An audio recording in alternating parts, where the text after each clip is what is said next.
Taib. Assalamualaikum warahmatullahi wabarakatuh. Waalaikumsalam warahmatullahi wabarakatuh. Alhamdulillah.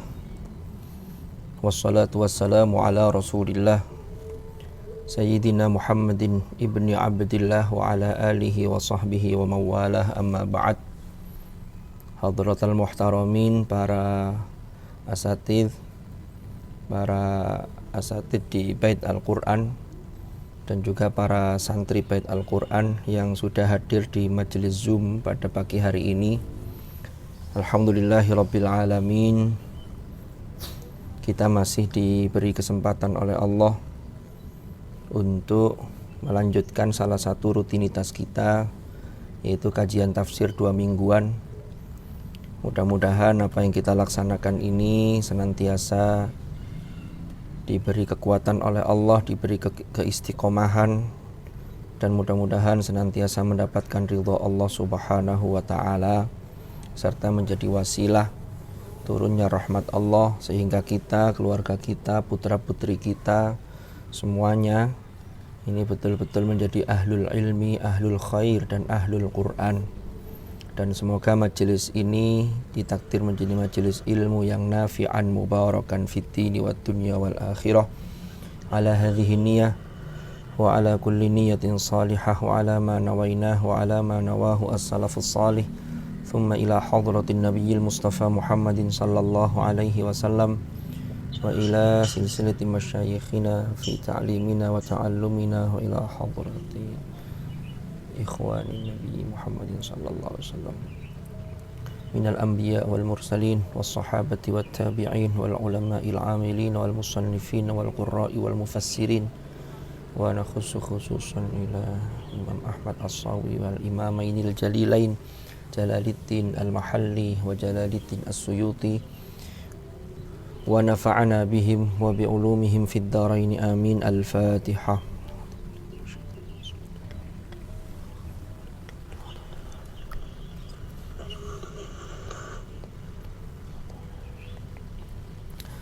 Bismillahirrahmanirrahim. Kita masih melanjutkan ini insyaallah seri yang ketiga, dan mudah-mudahan hari ini surah Al-Mutaffifin ini bisa kita selesaikan, karena kita sampai pada ayat yang ke-22. Jadi kemarin seharusnya diselesaikan sampai 28, tapi ternyata tidak nutut waktunya, sehingga hari ini tetap kita mulai dari 22.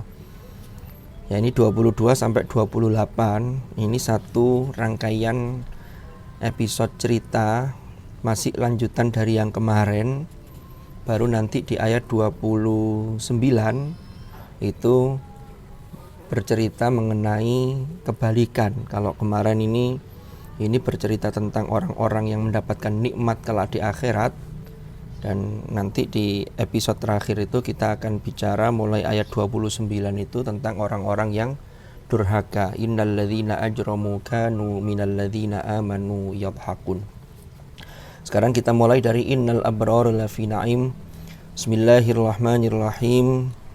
Ini masih melanjutkan ayat yang sebelumnya yang sudah kita bahas, yaitu terkait dengan inna kitabal abrari lafi illiyin wa ma adraka ma illiyun kitabum marqum yashhaduhul muqarrabun. Jadi orang-orang yang abror itu yaitu level orang-orang yang baik, tapi ada lagi yang terbaik di antara orang-orang baik itu. Ini level atasnya. Itulah yang disebut dengan al-muqarrabun. Walaupun ada mufassirin yang memahami bahwa al-muqarrabun di situ maknanya adalah para malaikat, tapi ada mufassirin yang lain bahwa al-muqarrabun itu adalah golongan dari abror yang naik level menjadi al-muqarrabun. Mereka ini lebih dekat kepada Allah, didekatkan oleh Allah kepada Allah karena kebaikan mereka sudah luar biasa. Mudah-mudahan kita termasuk golongan-golongan yang al-abror sekaligus yang menjadi al-muqarrabun. Amin ya rabbal alamin. Pada episode yang lalu kan kita bicara mengenai yashhaduhul muqarrabun. Jadi terkait dengan kitabul marqum, ya, catatan-catatan amal-amal baik yang sudah dilakukan itu disaksikan oleh al-muqarrabun. Sehingga kalau kemarin kita sudah menyinggung, itu istilahnya kalau ada prestasi, maka prestasi itu disebut secara khusus. Ya, sehingga semuanya menyaksikan, apalagi yang menyaksikan itu orang-orang golongan VVIP. Lalu di ayat berikutnya, ini masih melanjutkan ayat yang lalu, innal abrara lafi na'im. Okay. Innal abrara lafi na'im di ayat 22. Maknanya adalah sesungguhnya orang-orang yang baik, orang-orang yang berbakti. Jadi al-abrar itu orang-orang yang baik. Kenapa kok baik? Karena dia berbakti kepada Allah dengan luar biasa. Makanya disebut al-abrar. Ya. Benar-benar berada dalam surga yang penuh kenikmatan. Naim, kalau kita lihat di dalam Al-Quran, kalau redaksinya ini kan akar katanya nun, ain, mim. Tapi kalau disebut dengan naim, mengikuti wazan fa'il, itu maknanya adalah berbicara mengenai kenikmatan di akhirat. Kenapa kenikmatan di akhirat menggunakan bentuk kata naim, wazannya fa'il? Ini dalam bahasa Arab disebut sighat mubalaghah. Sighat mubalaghah itu adalah bentuk kata yang menunjukkan sangat dan itu serius. Kenapa? Karena kenikmatan di akhirat itu tidak ada bandingannya.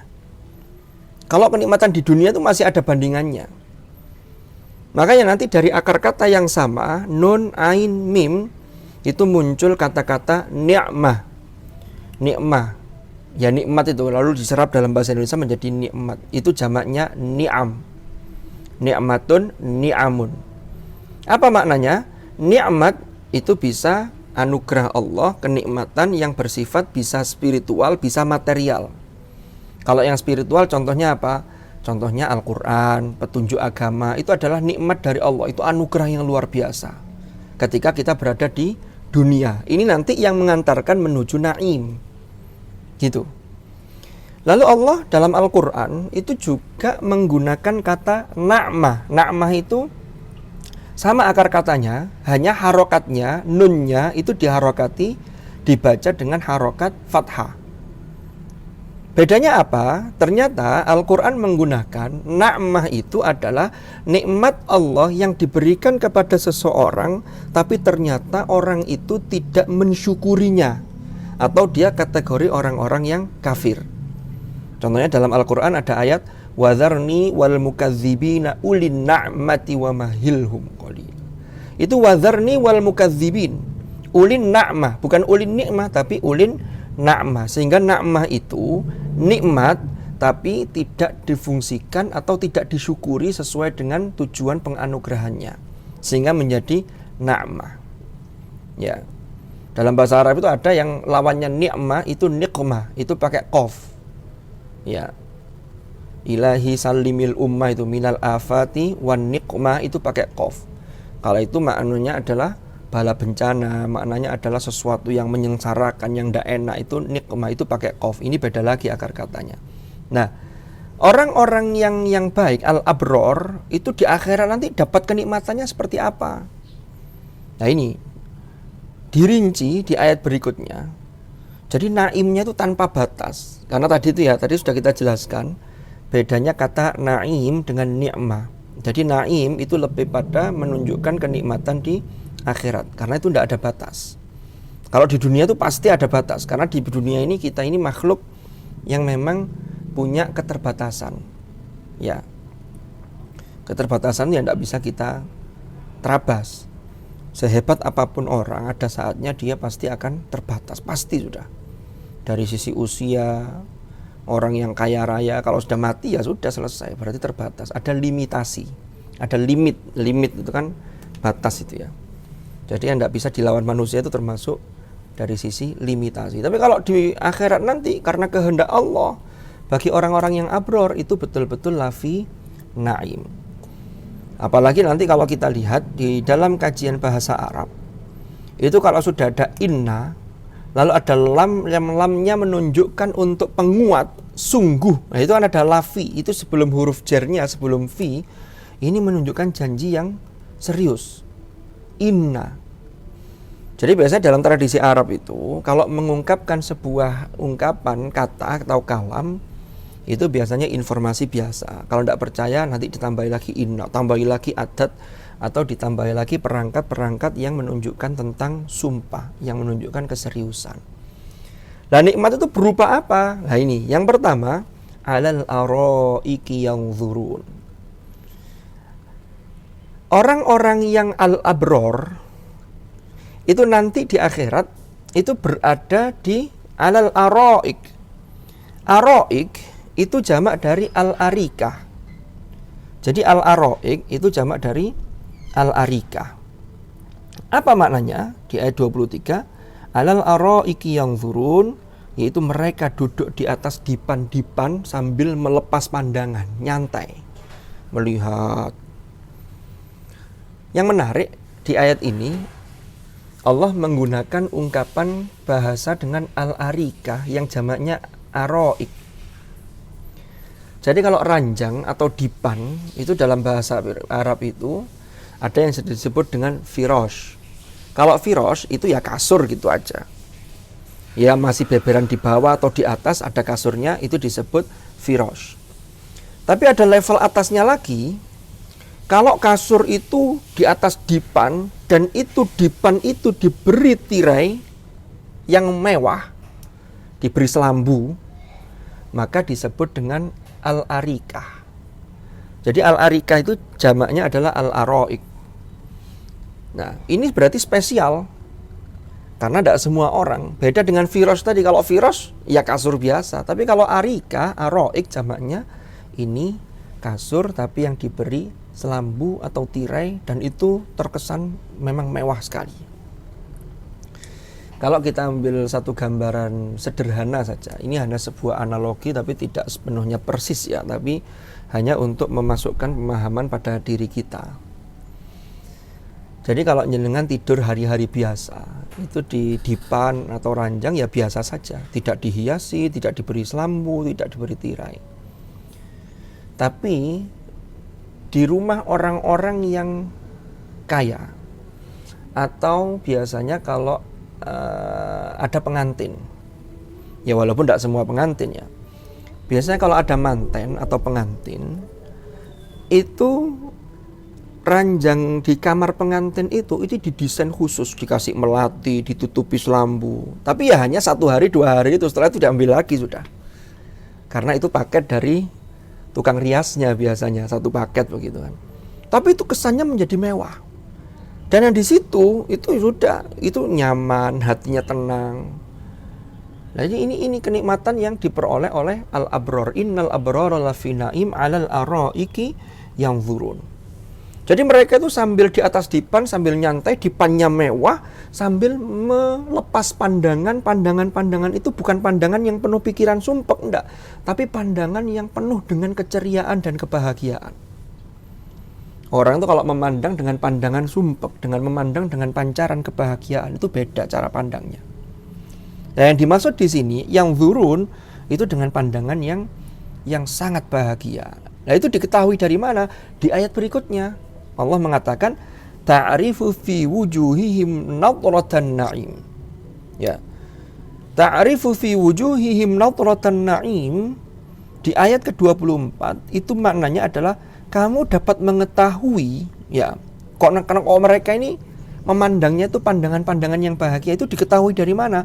Dari wajah mereka. Mengetahui apa? Kesenangan hidup yang penuh kenikmatan. Nadratan na'im. Nah ini. Sekarang kita ambil analogi lagi. Sebelum peristiwa di akhirat. Di dunia saja. Orang itu kalau beban hidupnya tidak terlalu berat, fasilitas tercukupi. Kan setiap orang itu ujiannya berbeda satu sama lain.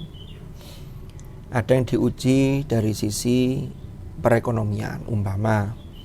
Ada yang diuji dari sisi kesehatan. Semoga-moga semuanya kita dan keluarga kita diberi kesehatan, dicukupi oleh Allah semuanya ya. Tapi ini contoh. orang yang beban hidupnya berat dengan yang orang beban hidupnya ringan, mungkin ujiannya di sisi yang lain, itu kadang dari cara pandangnya, cara senyumnya itu sudah beda. Ketika ketemu orang itu beda. Kalau orang itu sering mendapatkan merasa beban hidupnya itu sangat berat, itu ketemu orang itu kadang ya minder, lalu ngomongnya sudah beda, tidak pede, dan seterusnya. Itu terpancar di wajahnya juga. Nah ini, orang-orang yang disebut al-abrar itu kita bisa mengetahui bahwa mereka itu betul-betul bahagia hatinya, itu terpancar di wajahnya. Karena wajah ini adalah sebuah ekspresi yang bisa menampilkan apa yang ada dalam batin kita. Ya, walaupun adalah orang-orang yang bisa menutupi. Ya, tapi ternyata lebih banyak orang itu tidak bisa menutupi ekspresi wajah. Kita kalau ketemu orang yang tidak disukai atau tidak suka, naudzubillah, umpama ada, itu sudah melihat, saya sudah tidak mau, kan berarti sudah kelihatan dari ekspresi wajah. Karena wajah itu adalah apa? Ini wakil yang menginterpretasikan, yang mewakili apa yang ada di dalam diri kita masing-masing. Kalau masih hidup mungkin masih bisa membohongi ya. Tapi sekarang sudah ada ilmu terkait dengan membaca wajah orang, membaca telapak tangan. Tapi orang itu kalau sudah meninggal itu tidak bisa membohongi, tidak bisa melakukan kebohongan. Jadi kalau ada orang wafat, lalu kemudian wajahnya itu teduh, senyum begitu, maka insya Allah itu memang tempat kembalinya adalah surga. Kenapa? Karena Allah kasih tahu ke si jenazah itu, si mayit itu, bahwa itu loh tempat kembalimu. Maka siapa yang tidak bahagia, maka di situ terpancar di wajah orang itu yang meninggal.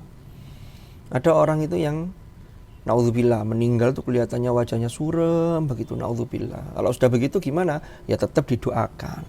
Mudah-mudahan kesalahan-kesalahannya diampuni oleh Allah. Tapi kan kita tidak bisa, tidak berhak untuk menyimpulkan, karena urusan akhirat itu hak prerogatif Allah. Nahnu nahkumu bidzawahir. Kita ini hanya menghukumi zahir, tapi ya tidak usah. Kalaupun punya keburukan, orang mati kan tidak boleh dibicarakan keburukannya. Karena Rasulullah dawuh tadzakkaru uzkuru mahasina mautakum wa kuffu an masawihim. Jadi tahanlah, jangan membicarakan keburukan-keburukan mereka, orang-orang yang sudah mati di antara kalian. Tapi kalau kebaikannya, uzkuru mahasina mautakum, harus kita sebut, ya harus begitu, untuk kita teladani dan seterusnya. Jadi kembali ke ayat tadi, ta'rifu fi wujuhihim nadratan na'im. Ya, ini terpancar dari wajah mereka. Lah, mereka ini dapat kenikmatan apa saja, wah total sudah. Jadi kalau di akhirat kenikmatannya total. Yang materi apa saja, makanan, minuman, itu terjamin sudah. Tempat tinggal, fasilitas, pengen apa saja pasti ada. Itulah makanya Al-Quran menggunakan bahasa naim, karena kenikmatannya tanpa batas. Sementara kebalikannya, nanti diceritakan di ayat berikutnya, penduduk neraka tidak dapat fasilitas itu. Bahkan penduduk neraka itu fasyaribuna alaihi minal hamim fasyaribuna syurbal him, dalam surah Al-Waqi'ah itu. Jadi yang diminum itu nanah, darah itu mendidih. Nah sudah gitu penduduk neraka minumnya seperti minumnya unta yang kehausan. Jadi tidak ada selesainya, terus begitu. Padahal itu tidak bisa menghilangkan rasa dahaga penduduk neraka. Ini kebalikannya. Tapi kalau orang-orang beriman, al-abrar, orang-orang yang berbakti betul kepada Allah, maka ini naim. Kalau sifat yang non materi apa saja kenikmatannya yang tanpa batas. Penduduk surga itu pasti tenang, pasti nyaman, pasti bahagia. Jadi tidak ada ceritanya di surga itu kemungkinan bahagia, tidak ada, pasti. Karena Al-Quran menyatakan bahwa akhirat itu adalah darul qaror. Wa innal akhirata hiya darul qaror. Sesungguhnya akhirat itu adalah rumah ketetapan. Jadi pasti tidak ada yang mungkin-mungkin di sana, pasti. Saya sering menceritakan kan, penduduk neraka itu tidak bisa kemudian panas lalu ngobrol-ngobrol sesama penduduk neraka. Kan kita baru di sini, penduduk baru. Nanti lama-lama juga terbiasa, itu tidak mungkin. Pasti siksa itu pasti sakit, pasti terasa. Ya, fadzuqul adzab bima kuntum taksibun, bima kuntum takfurun. Naudzubillah. Nah, penduduk surga juga begitu. Lalu nikmat non materi yang paling puncak itu apa? Itulah yang dijelaskan dalam surah Al-Qiyamah, wujuhu yauma idzin nadhirah. Pada hari itu orang-orang yang beriman, orang-orang yang abror itu wajahnya itu berseri-seri. Nadhirah, kalau tadi bahasa dalam Al-Mutaffifin nadratan naim, kalau dalam surah Al-Qiyamah nadhirah itu wajahnya berseri-seri memancarkan kebahagiaan. Lalu kenikmatan yang paling tinggi apa? Ila rabbiha nadhirah. Kepada Tuhannya jiwa mereka ini, yaitu Tuhannya orang-orang beriman, itu mereka melihat Allah. Jadi melihat Allah itu adalah puncak kenikmatan yang ada di akhirat nanti. Nah, ini luar biasa. Jadi memang pendapat ulama-ulama ahlus sunnah termasuk Imam Al-Ghazali bahwa manusia itu nanti di akhirat akan bisa melihat Allah. Dalilnya dalam surah Al-Qiyamah dan La Mahjubun yang kemarin sudah kita bahas itu secara implisit. Termasuk menurut Imam Asy-Syafi'i radhiyallahu an. Itu juga begitu. Jangan dibayangkan fisik kita yang sekarang, karena fisik ini terbatas. Nanti di akhirat itu ini orang, tidak ada orang tua, jadi dibangkitkan lagi ya, tapi semuanya umurnya sebaya, umur muda semua. Jadi itu sebagaimana digambarkan dalam surah Al-Waqi'ah itu. Makanya dulu pernah suatu ketika Rasulullah itu ngajak guyon. Jadi ada nenek-nenek sepuh yang tua itu tanya kepada Rasulullah, apakah kelak nanti saya akan masuk surga? Enggak, engkau enggak akan masuk surga. Nangis nenek itu. Ternyata Rasulullah tersenyum. Kenapa? Karena di surga itu enggak ada orang tua, semuanya kembali muda. Jadi yang tua, kan meninggalnya tua, itu nanti di surga itu jadi muda kembali. Oke, kita lanjutkan. Ta'rifu fi wujuhihim nadratan na'im. Yusqauna mir rahiqim makhtum. Di ayat ke-25. Mereka, nah ini dijelaskan kenikmatan yang bersifat materi, salah satunya adalah yusqauna mir rahiqim makhtum. Mereka diberi minum ya dari khamr. Mir rahiqim makhtum, tapi khamr itu masih murni, masih tersegel, masih belum tercampur dengan apapun, sehingga itu betul-betul nikmat, lezat dan tidak memabukkan. Ini hidangan bagi al-abror.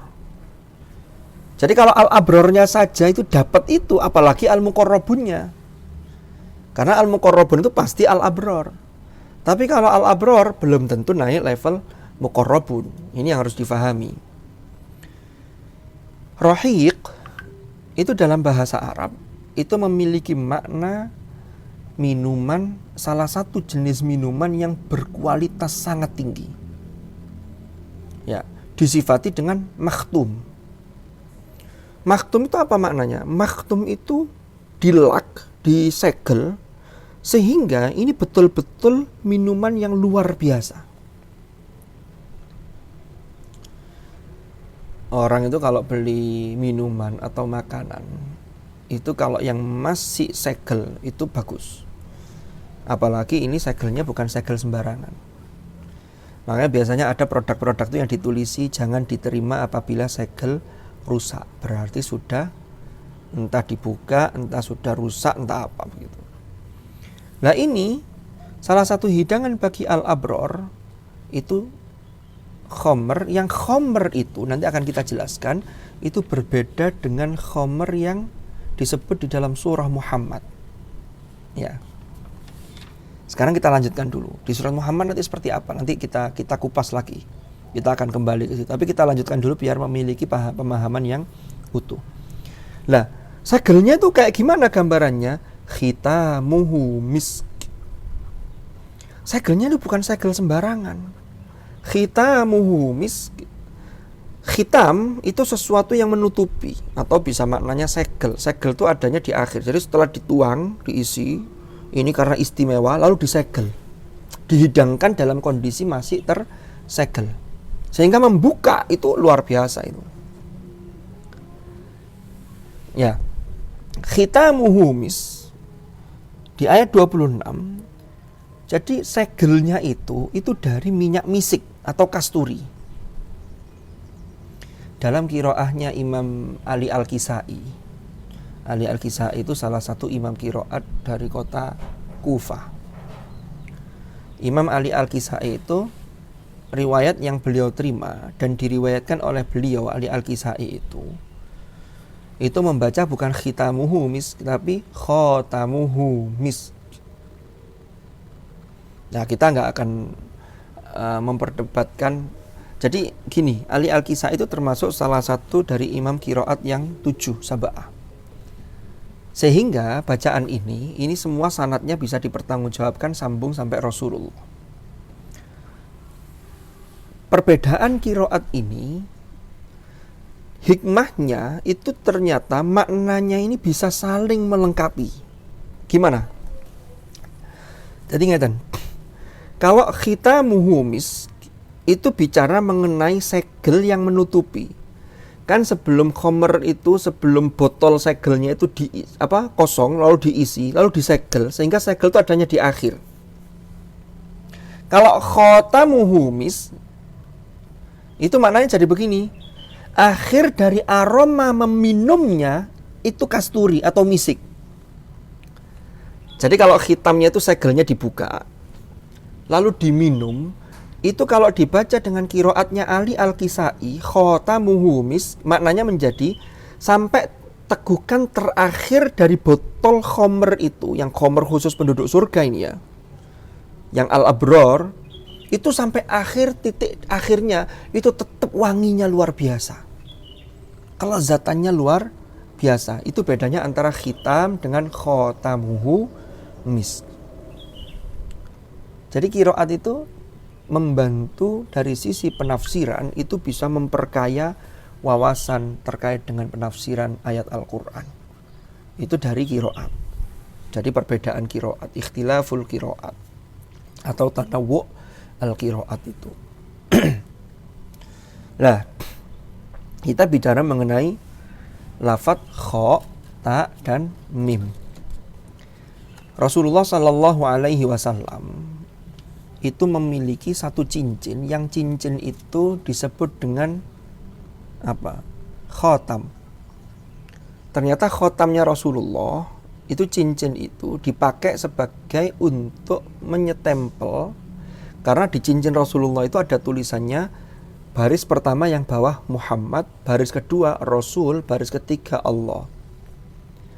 Fungsinya untuk apa? Fungsinya itu untuk nyetempel surat-surat yang ditulis oleh kutab, oleh para sahabat-sahabat penulis Rasulullah, yang kemudian distempel oleh Rasulullah dan dikirim kepada raja-raja penguasa dunia ketika itu. Karena penguasa dunia itu, sebagaimana dikisahkan oleh Hadratus Syekh Kiai Haji Hasyim Asy'ari dalam An-Nurul Mubin, kitab beliau itu ketika itu raja-raja itu tidak mau membaca surat kalau tidak ada stempelnya. Jadi stempel itu sudah sangat lama sekali. Stempel itu menunjukkan legalitas.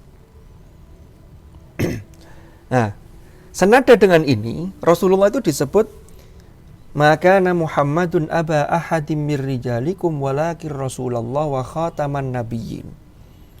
Rasulullah itu adalah khatam an-nabiyyin, penutup para nabi. Lah, penutup itu maksudnya apa? Itulah yang menyegel. Makanya Rasulullah terakhir, segel itu kan terakhir, disegel, dilak, resmi nih dong. Karena ketika Rasulullah itulah diutus kepada seluruh alam semesta. Wa ma arsalnaka illa rahmatan lil alamin. Kalau nabi-nabi sebelumnya itu secara lokalitas. Kaum Tsamud diutuslah Nabi Shalih. Wa ila adin akhahum huda, kaum Ad dikirimlah Nabi Hud, dan seterusnya. Nah, ketika Rasulullah, maka di legalitas, bahwa legalisasinya ini sudah penutup para nabi. Makanya setelah Rasulullah wafat, ya setelah Rasulullah diutus itu tidak ada lagi rasul yang diutus setelah itu, karena Rasulullah itu penutup para nabi. Kan begitu. Ini terkait dengan khitamuhu misk. Nah, ini beberapa gambaran fasilitas yang akan diperoleh oleh al-abror di surga, lafi na'im. Lalu Tadi kan masih wakof itu, khitamuhu misk. Wakofnya adalah qaf lam, al waqfu aula, berhenti di situ lebih bagus, lebih utama. Lalu setelah diberi gambaran mulai dari kalla inna kitabal abrari lafi illiyin wa ma adraka ma illiyun kitabum marqum yashaduhul muqarrabun lalu innal abrara lafi na'im alal araiki yanzurun ta'rifu fi wujuhihim nadratan na'im yusqawna mir rahiqim makhtum. Apa lanjutannya? Maka disitulah Allah menggelitik kepada kita wa fi dzalika falyatanafas almutanafisun. Mosok wis diiming-imingi kayak gitu, masih saja ndak mau berlomba-lomba untuk mendapatkan itu. Jadi ini satu kritikan, satu sentilan bagi kita. Ini loh, wis tak jelas no al-abrar dapat fasilitas ini, mosok yo kalian ndak pingin berebut. Rebutannya ketika di mana? Ketika masih hidup di dunia. Nanti ketika di akhirat ndak bisa berebut, itu semua tergantung hasil, tergantung amal kita. Yang amal kita ini mendownload rahmat Allah, sehingga rahmat Allah turun, lalu kita dapat fasilitas-fasilitas tadi itu. Makanya di situ ayatnya falyatanafas almutanafisun. Maka hendaklah. Tanafasa yatanafasu, wazannya tafa'ala yatafa'alu. Untuk beberapa kata itu maknanya saling atau lil musyarakah. Jadi berlomba-lomba itu harus saling, harus ada partnernya. Yang partner itu ayo saling berlomba-lomba menuju kebaikan. Kalau tidak ada partnernya, kadang orang itu tidak semangat. Umpama di bait Al-Quran, umpama ini ya, kita punya teman yang akrab, lalu kelasnya itu masih kelas level 1. Ya. Lalu temannya ada yang sudah level 3. Maka dalam hal kebaikan kita harus melihat yang atas kita, jangan melihat yang bawah kita. Kalau Anda level 2, melihatnya level temannya yang level 1, maka ini tidak ada falyatana fasil mutanafisun. Katanya level 2, wow saya mending, habis ujian sudah naik ke level 2, itu ujian berkali-kali masih level 1, sehingga dirinya tidak memiliki motivasi. Yang level 3, lihat yang atasnya, terus sampai ke atas, sampai yang sudah tahfidz, yang sudah selesai, lihat ustadznya, ustadz ini, dan seterusnya. Itu untuk memacu semangat kita dan memotivasi diri kita. Makanya ayatnya, falyatanafas al-mutanafisun. Nun, fa, sin, itu berderivasi, lalu menjadi nafis. Nafis dalam bahasa Arab, itu maknanya adalah sesuatu yang sangat bernilai tinggi. Kalau ditambah tak marbutoh, nafisah itu sangat bernilai tinggi, sehingga nafisah itu maknanya menjadi permata, karena permata itu bernilai tinggi dan biasanya diperebutkan. Ya, makanya ayatnya menggunakan falyatanafasil mutanafisun, orang-orang yang saling berlomba-lomba, orang-orang yang saling memperebutkan sesuatu kebaikan untuk memperoleh tadi itu. Innal abrara lafi na'im alal araiki yanzurun. Lah sudah diberi pancingan, sudah dikasih gambaran, kok tidak tertarik? Ini kan eman sekali. Termasuk ngaji tafsir begini, ini sesungguhnya peringatan bagi saya pribadi yang ngaji dan juga bagi kita semua. Jangan sampai kita itu diskusi tafsir, tapi setelah itu tidak ada usaha untuk meningkatkan ngaji kita, tidak ada usaha untuk meningkatkan bagaimana kita mendekatkan diri kepada Allah untuk menjadi al-muqarrabun. Maka di dalam surah An-Naba itu kan ceritanya kan dulu itu menyindir orang-orang yang termasuk musyrikin Mekah ketika itu. Amma yatasa'alun. Tentang apa sih mereka itu saling berdebat, saling bertanya-tanya, saling mendiskusikan. Itu juga sama, tasa'ala yatasa'alu, berarti ada musyarakah dari antara dua, saling takok. Ya, anin naba'il azim, tentang berita besar bahwa dibawa oleh Nabi Muhammad, nanti itu ada hari akhir, sesuatu yang peristiwa yang dahsyat, yaitu hari kiamat. Makanya persiapkan untuk menuju ke sana. Ternyata banyak yang hanya yatasaalun saja. Makanya di ayat berikutnya alladzi hum fihi mukhtalifun. Mereka itu berbeda pendapat. Ada yang yakin lalu mengaplikasikan kebaikan-kebaikan. Ada yang yakin tapi hanya diam saja sambil menunggu. Ada yang tidak percaya. Ini orang-orang musyrikin. Kalau kita semua percaya, hanya mukhtalifunnya, ya, itu bisa jadi mukhtalifunnya itu setelah kajian tafsir ada yang lebih sregep ngaji di baitnya, ada yang masih tetap. Nah ini kan berarti kan hanya alladzi hum fihi mukhtalifun setelah yatasaalun tadi itu. Sesungguhnya ayat Al-Quran itu kan kita kontekstualisasikan agar betul-betul kita terasa bahwa Al-Quran itu turun kepada kita. Ini penting sekali. Nah, kita lanjutkan. Wa fi dzalika falyatanafasil mutanafisun. Nah, ini menariknya, ini di tengah-tengah. Jadi setelah khitamuhu misk, lalu dikasih jeda wa fi dzalika falyatanafasil mutanafisun. Lah kok masih saja? Masih belum ada yang mutanafisun tadi, yang falyatanafas. Ditambahi lagi. Ini tidak hanya khitamuhu misk, tapi wa mizajuhu min tasnim. Kasih iming-iming lagi. Ya, iming-imingnya apa? Wa mizajuhu min tasnim, campurannya itu dari tasnim. Apa tasnim itu?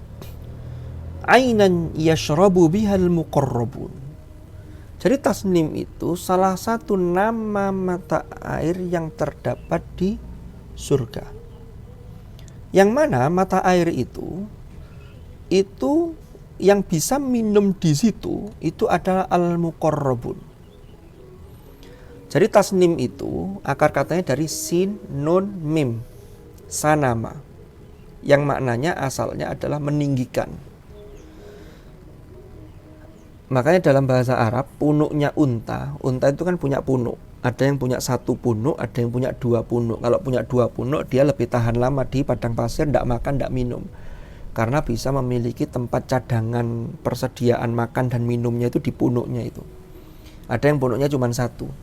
Lah punuk unta itu dalam bahasa Arab disebut dengan sinam. Mengapa kok ini tasnim itu menjadi sumber mata air yang ada di surga?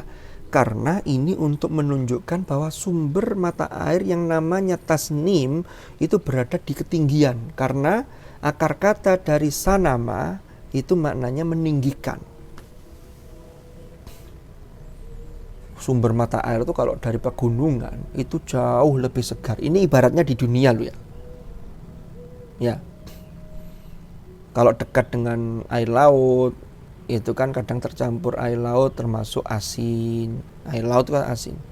Tapi kalau sumber pegunungan, makanya minum-minuman air mineral, saya tidak usah sebut merek ya, itu kan biasanya ada tulisannya kan, air pegunungan alami. Jadi ternyata di surga itu ada mata air yang berasal dari ketinggian, yang itu hanya yang bisa minum di situ adalah al-muqarrabun. Ainan yashrabu biha al-muqarrabun. Siapa al-muqarrabun itu? Inilah yang kemarin sudah kita jelaskan. Ada mufassirin yang mengatakan al-muqarrabun itu ya para malaikat. Kenapa? Karena malaikat itu tidak pernah berbuat maksiat, tidak pernah durhaka. Karena memang Allah ciptakan malaikat itu tidak diberi potensi syahwat. Sehingga pasti tugasnya ya sesuai dengan perintahnya, tidak pernah bangkang. Kan begitu. Sehingga dekat dengan Allah. Tapi ada mufassirin yang mengatakan laki-laki al-muqarrabun itu tadi itu al-abror, naik tingkatannya menjadi al-muqarrabun. Nah ini ainan yashrabu bihal muqarrabun.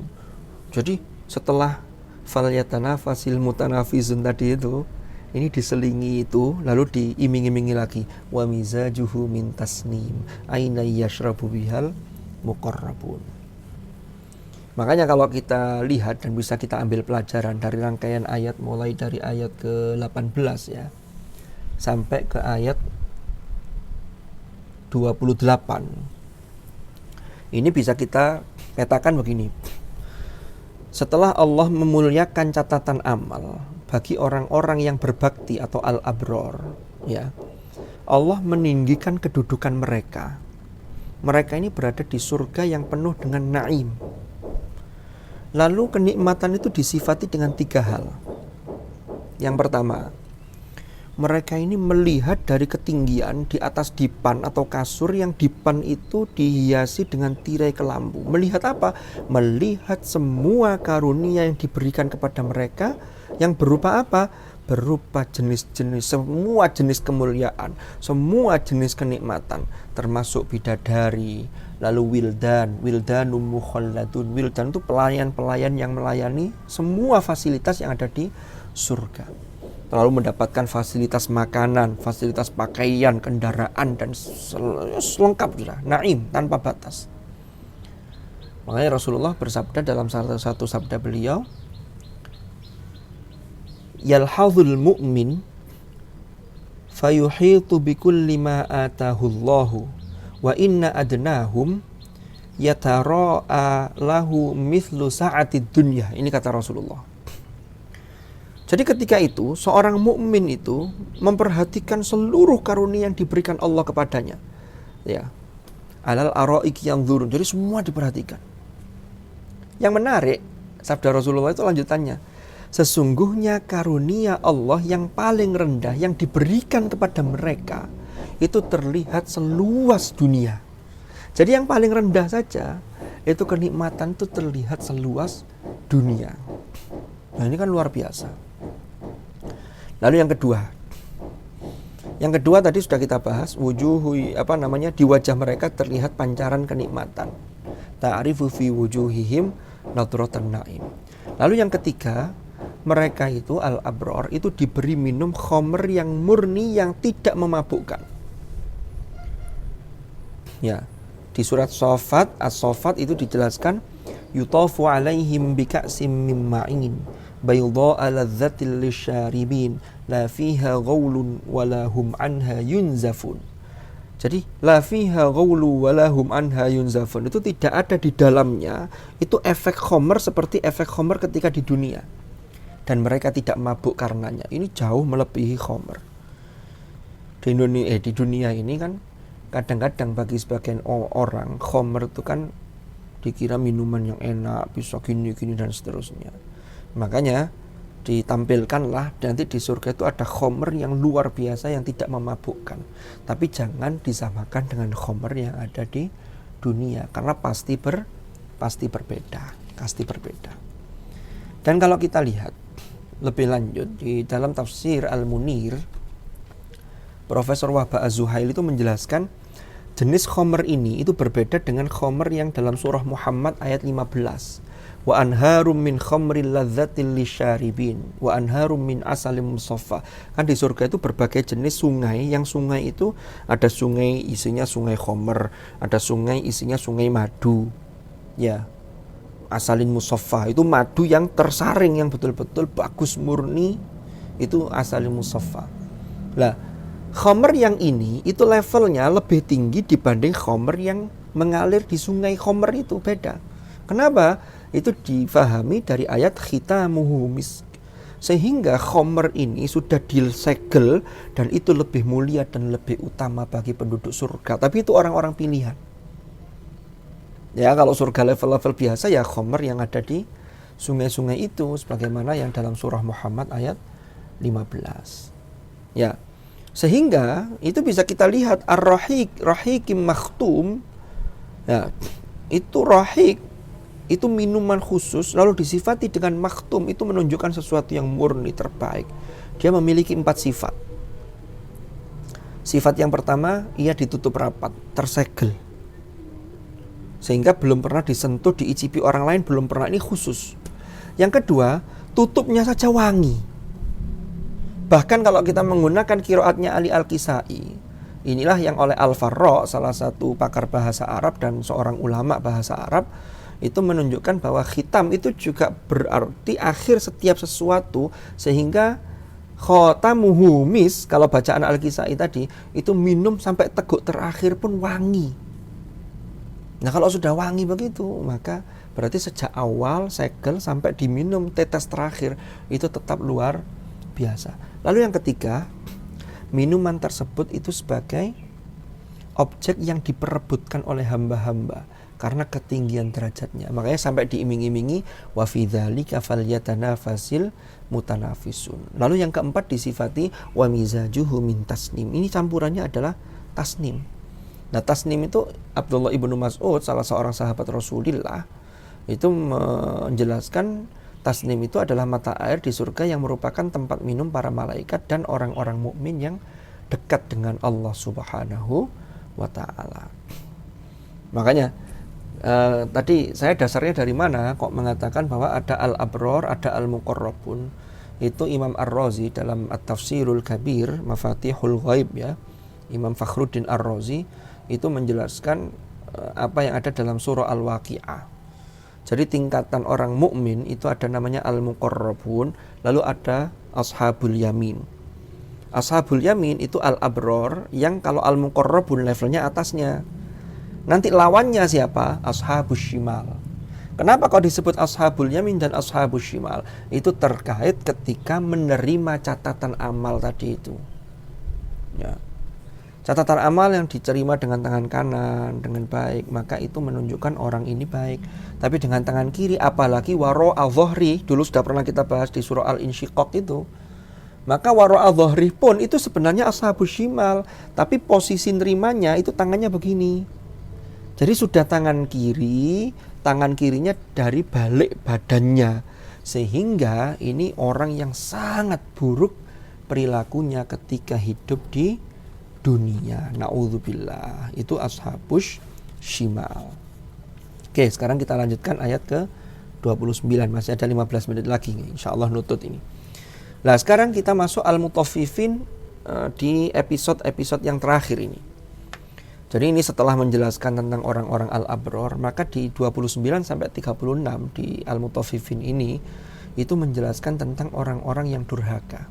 Dimulai dari innalladzina ajramu kanu minalladzina amanu yadhhakun wa idza marru bihim yataghamazun wa idza inqalabu ila ahlihim inqalabu fakihin wa idza ra'awhum qalu inna haula'i ladallun wa ma ursilu alaihim hafizin. Sampai situ dulu.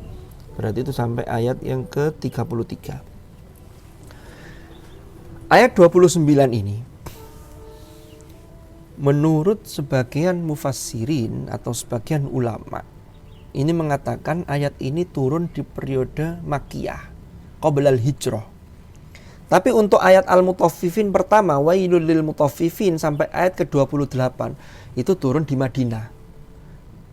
Ada juga pendapat yang mengatakan ayat 29 tetap di Madinah karena terkait orang-orang munafik. Sehingga di tafsir Al-Munir itu diungkapkan ada dua sababun nuzul.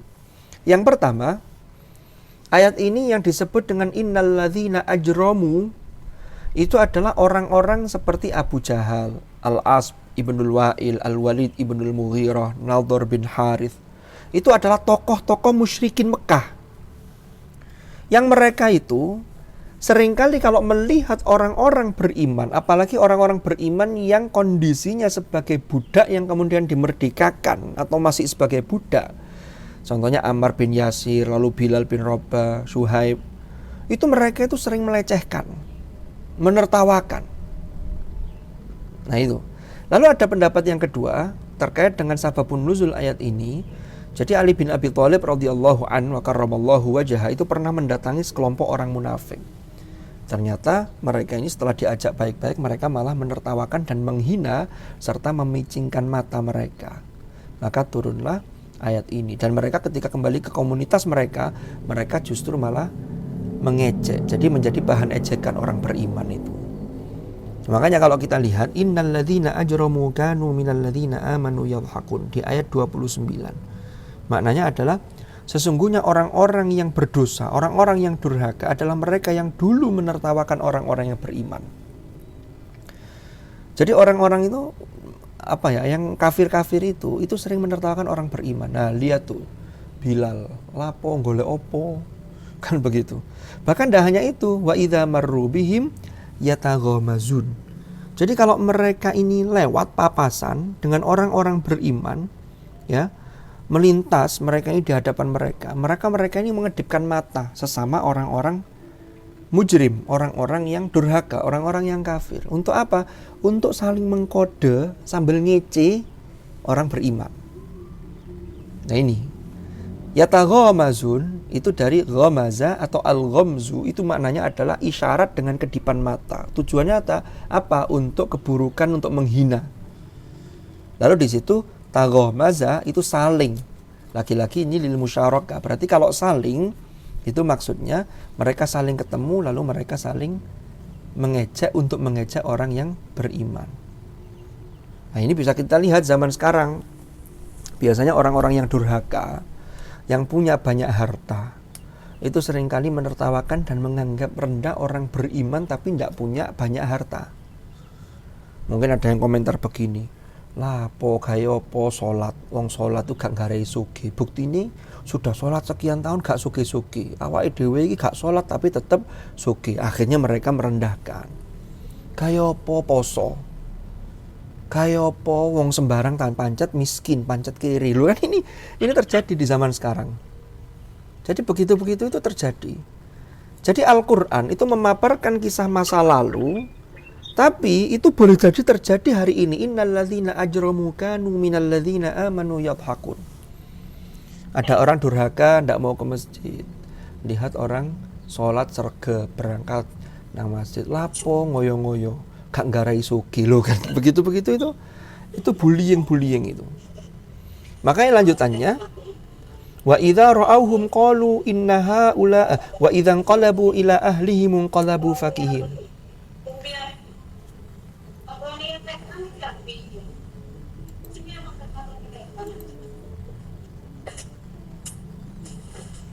Itu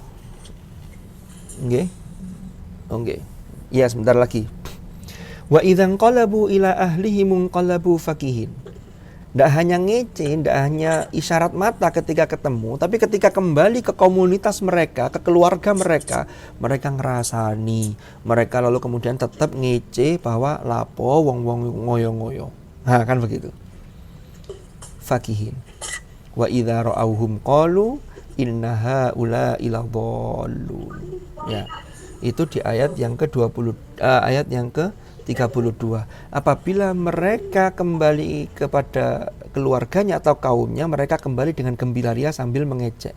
Kalau mereka melihat orang mukmin lagi, mereka mengatakan mereka itu orang-orang yang sesat.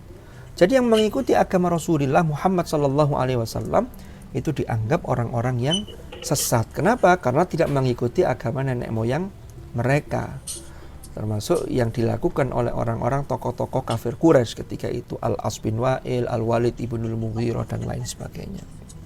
Lanjutannya, wa ma ursilu alaihim hafizin. Itu ada dua sudut pandang mengenai ayat ini. Pendapat pertama itu mengatakan bahwa wa ma ursilu alaihim hafizin itu bukan ungkapan orang-orang ajromu tadi.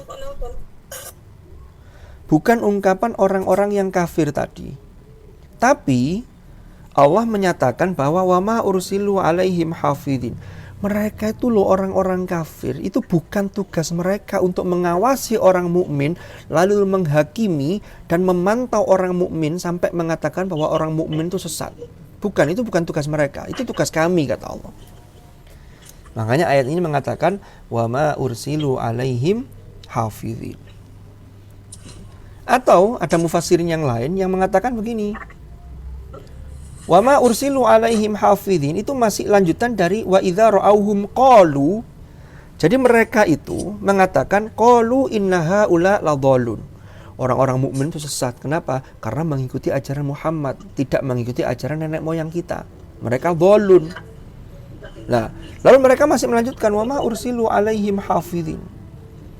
Mereka ya itu tidak diutus ursilu alaihim hafizin itu untuk mengawasi, ndak usahlah ngilengno kita, kata mereka, kata orang-orang kafir.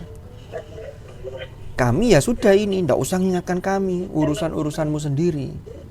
Jadi bisa dua sisi makna, dua sisi penafsiran. Maka di ayat berikutnya, fal yaumal ladzina amanu minal kuffari yadhakun. Ini berbalik nanti di akhirat.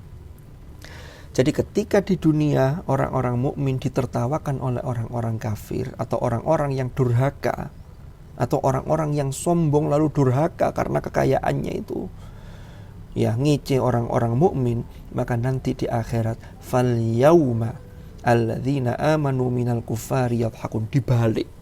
Ganti orang-orang berimanlah yang akan menertawakan orang-orang kafir atau orang-orang yang durhaka itu. Ini akan terbalas. Ya. Kenapa? Karena nanti orang mukmin akan melihat ternyata sukses yang dianggap sukses oleh orang-orang kafir itu hanya di dunia, padahal mereka sesungguhnya rugi karena akhiratnya rugi.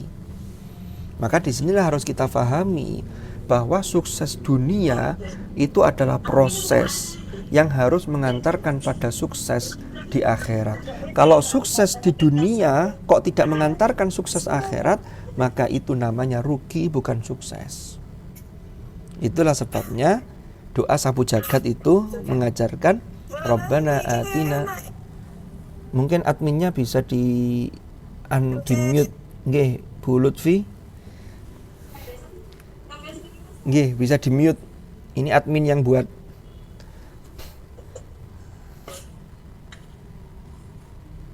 Bisa di mute aninya. Kalau saya tidak bisa karena saya tidak bisa menonaktifkan. Nggih. Mohon maaf, sedikit lagi kok. Sedikit lagi selesai, ngapunten. Saya tidak konsentrasi jadi gini. Jadi sukses dunia itu harus mengantarkan pada sukses akhirat. Kalau ada orang kaya raya atau winter tapi ternyata tidak mengantarkan sukses akhirat, maka sesungguhnya dia gagal menjalani kehidupan di dunia. Maka sukses panjenengan di dunia itu harus dipandang sebagai sukses yang proses, bukan akhir segala-galanya. Karena nanti ketika totalan di hadapan Allah, itulah sukses yang sesungguhnya. Faman zuhziha anin nar wa udkhilal jannah, baru di situ dikatakan faqad faz. Barang siapa yang diselamatkan dari api neraka dan dimasukkan ke dalam surga, maka sungguh dia orang-orang yang sukses, benar-benar sukses. Ashabul jannati humul faizun, kan begitu. Lalu di ayat terakhir, hal thuwibal kuffar ma kanu yaf'alun. Hal thuwibal kuffaru ma kanu yaf'alun, itu maknanya apakah orang-orang kafir itu diberi balasan atau hukuman terhadap apa yang telah mereka perbuat ketika mereka berbuat di dunia ini. Ini pertanyaan model begini. Ini pertanyaan yang tidak perlu jawaban. Karena pertanyaan ini, kalau dalam bahasa Arab namanya istifham, itu tujuannya untuk litakrir, untuk menetapkan dan untuk menegaskan. Jadi tidak perlu jawaban. Thuwiba itu dari akar kata fabayathubu, lalu thawwabayuthawibu, lalu thuwiba. Apa maknanya? Fabayathubu itu makna asalnya kembali. Sesuatu yang kembali kepada seorang hamba sebagai balasan atas perbuatannya. Sehingga thuwiba itu diberi balasan. Apakah orang-orang kafir diberi balasan? Thawab itu aslinya biasanya digunakan untuk kebaikan. Makanya thawab itu maknanya pahala. Tapi dalam konteks ini justru untuk lebih menyakitkan bagi mereka orang-orang kafir. Jadi kayak diberi balasan baik, padahal yang diberi balasan itu orang kafir. Ini menunjukkan bahwa merendahkan mereka. Jadi contohnya seperti tadi, kalimat istifham yang pertanyaan tapi bertujuan untuk takrir, itu tidak perlu dijawab. Itu contohnya, naudzubillah, umpama ada orang anak muda ngebut di jalan, terus diomongi sama siapapun, sama orang tuanya, sama orang larang, ojo ngebut nanti nabrak. Begitu nabrak, aku lak wis ngomong toh. Nah, ketika aku lak wis ngomong toh ojo ngebut, itu tidak perlu dijawab iya sama wis ngomong, bukan. Tapi untuk menegaskan, lah iya. Kan begitu. Itu banyak dalam bahasa Arab model-model begitu itu. Termasuk ada namanya litahdzir, ihdzar, untuk menghati-hati, untuk memperingatkan, i'malu ma syi'tum. Itu kalau bahasa Jawa itu biasanya orang tua kita itu, ayo teruskan. Itu tidak bisa difahami secara literal. Ayo teruskan, lanjut. Oh, dikengen teruskan. Itu namanya gunggung. Ya jangan. Bahaya itu. Dalam surat Ad-Dukhan ayat 49 Allah berfirman, "Dzuk innaka antal azizul karim." Itu untuk menghina mereka. Al-Aziz itu mana aslinya perkasa, Al-Karim itu orang yang mulia. Nah, orang-orang yang durhaka itu ketika hidup di dunia itu banyak orang-orang yang punya kekuasaan, punya keperkasaan, punya kemuliaan di hadapan pengikutnya. Sehingga ketika di akhirat kata Allah, rasakno. Kamu kan orang yang mulia, kamu kan raja, kamu kan hebat, kamu kan mulia, kamu kan punya kekuasaan, kamu kan punya follower yang banyak. Tapi ketika di akhirat, follower sebanyak apapun tidak bisa menghalangi siksa Allah kepada orang-orang yang berbuat durhaka. Nah, sehingga hikmah yang bisa kita petik yang pertama mulai dari ayat 29 tadi, mulai dari innalladzina ajramu kanu minalladzina amanu yadhakun, itu yang bisa kita petik adalah orang-orang kafir dan durhaka itu senantiasa memusuhi dan mendengki. Nah, ini berbeda dengan orang mukmin. Sehingga sesungguhnya itu tidak bisa bersatu, tidak bisa bertemu antara kekufuran dengan keimanan, itu tidak bisa bersatu. Ini seperti air dan minyak. Lalu kesesatan dengan agama yang benar, yang lurus, itu juga tidak bisa bertemu. Lalu akhlak yang baik dengan akhlak yang hina atau akhlak yang buruk, itu juga tidak bisa bertemu. Lalu yang kedua, orang-orang kafir akan mendapatkan balasan yang setimpal. Tujuannya apa kok disebutkan hal thuwibal kufaru ma kanu yaf'alun? Ini untuk memberi semangat, motivasi, serta menguatkan hati dan menghibur orang-orang beriman agar mereka tetap berpegang teguh pada keimanan, agar bersabar terhadap hal-hal yang dihadapi walaupun diejek oleh orang lain, yaitu orang-orang yang durhaka. Kalau kita kontekstualisasikan dalam konteks kita ini sudah usia berapapun tetap semangat ngaji di bait Al-Quran. Jangan sampai sudah punya anak, sudah punya cucu, gara-gara ada omongan tetangga, sampean ini sus 25 kok cek ngaji ya. Biarkan orang ngomong seperti apa, menertawakan kita. Yang penting kita tetap semangat bahwa ngaji itu bukan urusan orang lain, tapi itu adalah kebutuhan kita. Bagaimana nanti kita menghadap kepada Allah Subhanahu wa ta'ala. Jangan sampai hidup sekali di dunia ini tapi tidak bisa ngaji. Nah, ini yang jadi catatan kita. Mugi-mugi semua santri bait Al-Quran tetap semangat, tetap istiqomah. Para asatidnya juga begitu.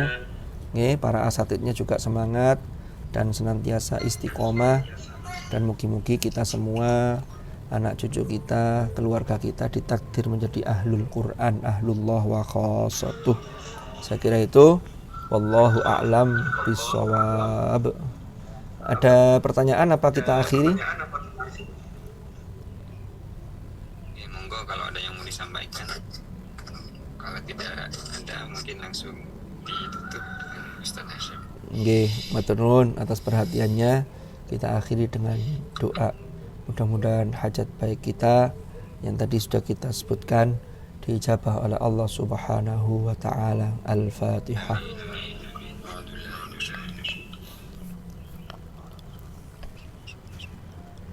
Bismillahirrahmanirrahim. Allahumma anfa'na ma 'allamtana wa 'allimna ma yanfa'una warzuqna ilman nafi'a. Allahumma ya Allah, ij'alna wa auladana wa dhurriyyatina wa ahlana wa ashabana min ahlil Qur'an alladhina hum ahluka wa khassatuk. وجعلنا وإياهم من أهل العلم وأهل الخير ومن الذين اصطفيت من عبادك الذين ورثوا كتابك وسبقوا بالخيرات بإذنك برحمتك يا أرحم الراحمين. اللهم ارحمنا بالقرآن واجعله لنا إماما ونورا وهدى ورحمة. اللهم ذكرنا منه ما نسينا وعلمنا منه ما جهلنا وارزقنا تلاوته آناء الليل وأطراف النهار لعلك ترضى. وصلى الله على سيدنا محمد والحمد لله رب العالمين. الفاتحة.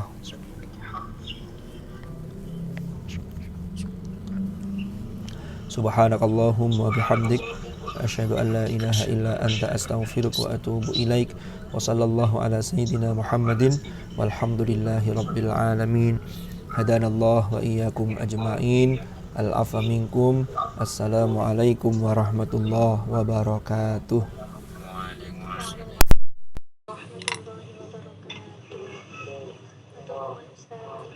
Nggih, sami-sami. Ngapunten. Nggih. Kula pamit nggih, matur nuwun. Bisa. Oke, terima kasih kami aturkan kepada beliau Ustaz Hashim. Mudah-mudahan kita semua tetap istiqomah kaji sehingga bisa sedikit demi sedikit memperbaiki pemahaman kita terhadap al-Quran lafzan wa amalan. Amin, amin. Assalamualaikum warahmatullahi wabarakatuh. Waalaikumsalam.